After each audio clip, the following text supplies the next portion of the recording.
toddobaadadii ugu dambeeyay qeybaha kala duwan ee bulshada aqooyahanka waxgaradka haldoorka iyo weliba ardayda jaamacadaha ay cabasho kagan ka muujiyeen deeq waxbarasho jaamacadaha Soomaaliland ugu yabooday dowladda Itoobiya waxaana maanta arrintaasi dhinacooda ka hadlay xildhibaano ka tirsan golaha deegaanka degmada Ceergaabo oo baaq u soo jeediyay madaxweynaha qaranka Soomaaliland iyagoo dhinaca kalena eedayn u soo jeediyay wasaaradda waxbarashada iyo sayniska Soomaaliland. maanta halkan waxaan isugu nimi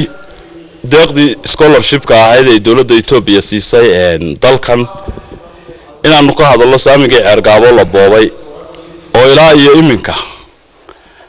aanan garanayn sababta looga boobay. waxaan la yaabanahay oo in badan la yaabanahay wixii dalka soo galaba hadii la yiraahdo Hargeysa iyo Gabriel ku filayay waa mid subxaan ardaydii scholarship-ka ahayd 300 ee arday ahayd la siiyay Somaliland sanaag Somaliland 40% bay ka tahay haddana scholarship-kii 300 ee digriga ana wax la sanaag 10 baa laga siiyay boqolkii masterta ana mid kuma laha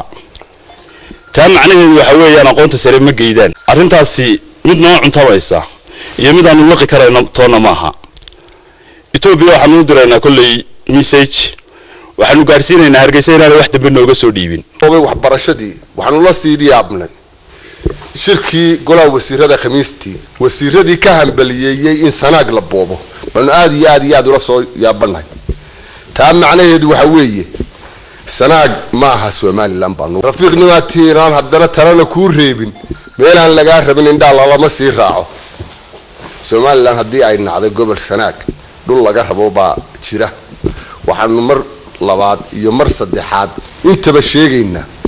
hadii aanan helin deeqdayadii waxbarasho saamigii aanu ku lahayn in aanu dhulna laga rabo laga siinayo ardaydayada geysan doono markii hore waan ka dhagaatagnay waxaan saan ardada iyo wasaaradda waxbarashada iyo xasiyaara baabacsadaan laakiin markii wasiirkii intuu soo fadhiistay uu qola ashtakootay baana soo kicisay wasiir maana ashtakoon haddaan ashtakoonaynana safaaradda Itoobiya Soomaaliya baan taglahayn oo lahayn waana la dhacay waxba xayga kurka noo soo mariya laakiin waxay ahayd inaanu nidhaahno maxaan wax ku weynay ma aha sanad dhici u horeysay waxbarashada laga dhaco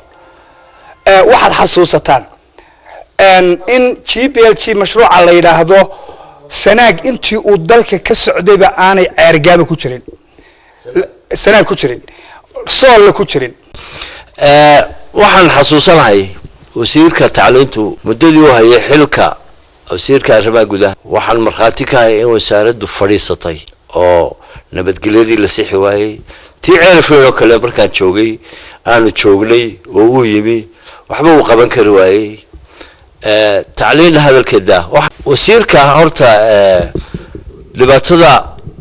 isagaan u haysanaa waxaan u sheegaynaa madaxweynaha ummadda waxa soo kale inuu wax ka qabto weey hadii kale meeshii de way ku gubanaysaa Ali Daahir TV-ga caalamiga Cable TV magaalada Ceergaabo.